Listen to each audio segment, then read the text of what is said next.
guys, Coach Erick here, and I am coming at you from Randolph Air Force Base, Texas today. So, decided to come on base and do my running for the day because I wanted to use the track, and I also wanted to use some of the leg equipment that they have here at this gym because it's pretty unique. Not just here for the area in San Antonio, but unique across gyms that I've been to across a lot of different places. So anyways, come to the track to do my warm-up. I was going to do what's called a buy-in workout. In this case, 2 miles. So I wanted to knock out 2 miles just to even be allowed to do my lift afterwards before I decide what I'm going to do for my actual run training for the day. And as my luck would have it, they were taking their PT test, right? There's a group of like 15 airmen taking their PT test. And I swear it was made for me meant for me to make this video because I almost made one on an identical subject yesterday, or it might have been the day before. Can't remember. I've been having phone issues lately till I got this new phone. But anyways, the point that I wanted to make was with the way that the current Air Force PT test is set up. I can't speak to the Army, Marines, or Navy, but with the way the Air Force test is set up and the way it's been set up, it's not really set up for people to be successful. And I'm talking specifically about the cardio component, right? So when it comes to the push-ups and sit-ups, I feel like a lot of people just have underdeveloped, underutilized core muscles that undermines both movements for sure. And they have a poor understanding of muscular endurance and the breathing that is responsible for your muscular endurance and all that stuff. So it's a combination of factors, but same thing goes with the running, and it's even more damaging in my opinion because it's a longer duration part of the assessment.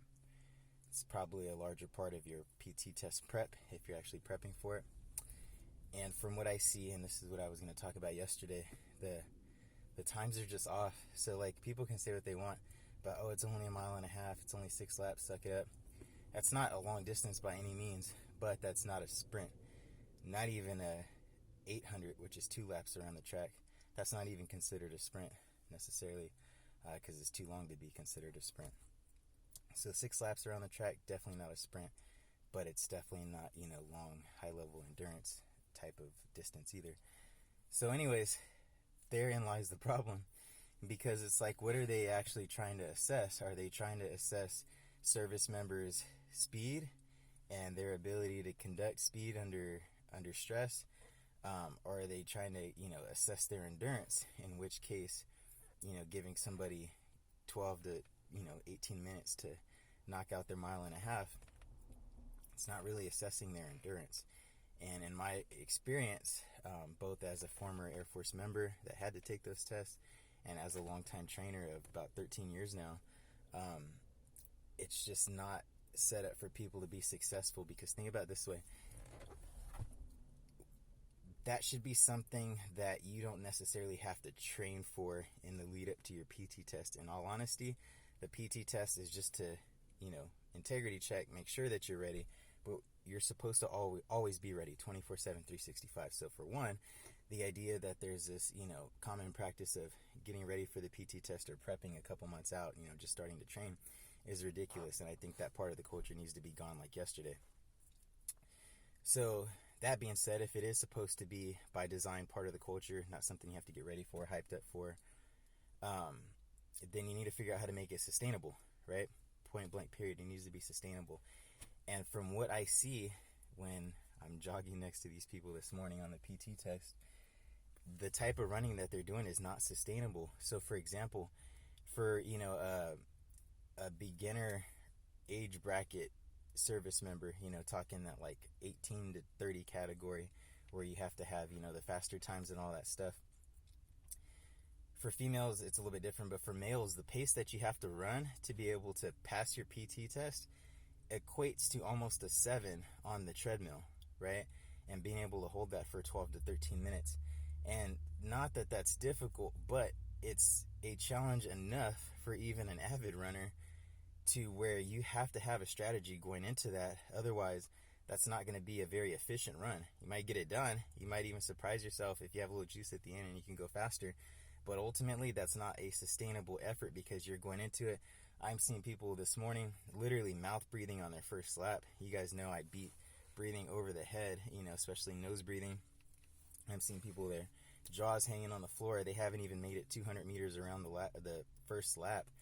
And I already know it's all bad from there. And then you just see them slow down, and it looks like somebody's adding weight to them as they're going to the next lap, They're getting slower and slower. And I've been there, 100%. I've been there, but it's because I didn't know a lot of this stuff about running and running mechanics and breathing economy and all that stuff, and how it factors in, how your nutrition's tied into that, how your sleep is tied into that, how your spirituality's tied into that, how your mental's definitely tied into all that. And so it's not sustainable. And so what I feel like people, specifically service members, need to be educated on is how to sustain these efforts, right? How to be able to run, not just to prep for a PT test, but to run so that you can not only stay in shape all year round, but so that you don't have to fear your PT test, the run component specifically. You don't have to fear going to Squadron PT once a week, because we all know nobody does it 3 to 5 times a week like you're supposed to. So, you won't have to fear that, and, fear that the PTL is going to drum up a 5-6 mile run, because you'll know how to handle it, right? And that's ultimately what I feel is going to be the way forward for people. Not saying to turn the PT test into longer endurance type runs, but I feel like there needs to be some sort of sway one way or the other. Are you trying to measure member speed and their ability to conduct quick, explosive movements for a short duration under high amounts of stress? Or are you trying to test their endurance capacity and, to a high degree, their mental capabilities, their capacity, by having them actually test their endurance? And I'm sorry for that. It takes longer than this 12 to 18 minutes that's, in the regulations that it says that you have across both genders and all ages. It takes longer than that, you know what I mean? And so asking these members to do both without properly educating them on proper running mechanics, proper footwear. Don't even get me started on that. I saw people wearing the wrong shoes for what they were trying to do this morning. And you can hear it because they're landing heavy-footed, educating people on the breathing, the posture. I mean, there's so many things to educate people on with running, but that alone makes it sustainable. That also makes it much more likely that you're not going to get hurt. And that's where I feel like the Air Force, and very likely the DoD as a whole, is falling short. Why so many service members are out of shape, why so many service members have unhealthy workout routines if they are trying to keep up with their own PT, routines that lead to injury, off-duty injury, inflammation, chronic depression, you name it. Again, I've seen it firsthand. And so, we need to educate these service members, and it starts by getting the word out.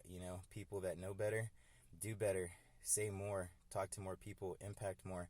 If you recognize the problem but don't know how to help, reach out to somebody that can help, somebody like me, because I'm willing to talk to any individual or any audience that's going to listen on how to clean these things up and make them not only sustainable but replicatable or replicable across wherever they head next on their next duty assignment, or when they get out, or whatever the case is. So hopefully that makes sense. I have a lot of love for the military still. I've been out over 5 years now, but again, I could just tell from the outside looking in that it's gotten worse. People's physical readiness has gotten worse. Their mental stability has gotten worse. Again, I've been there when I was in service. So you guys need help, reach out. I kid you not, more than half of my clients right now are either active or former service members. That's just kind of how it shakes out, but definitely probably my favorite demographic to work with, and a very critical one. So you guys spread the word, get the word out. And like I said, get to a point where you look forward to these PT tests as a showcase, not necessarily of ego, but of your hard work, right? That you put in year round. And in order to be that confident, you have to be doing something and operating out of a place that is sustainable. So you guys take it easy. Have a great Tuesday. Coach out.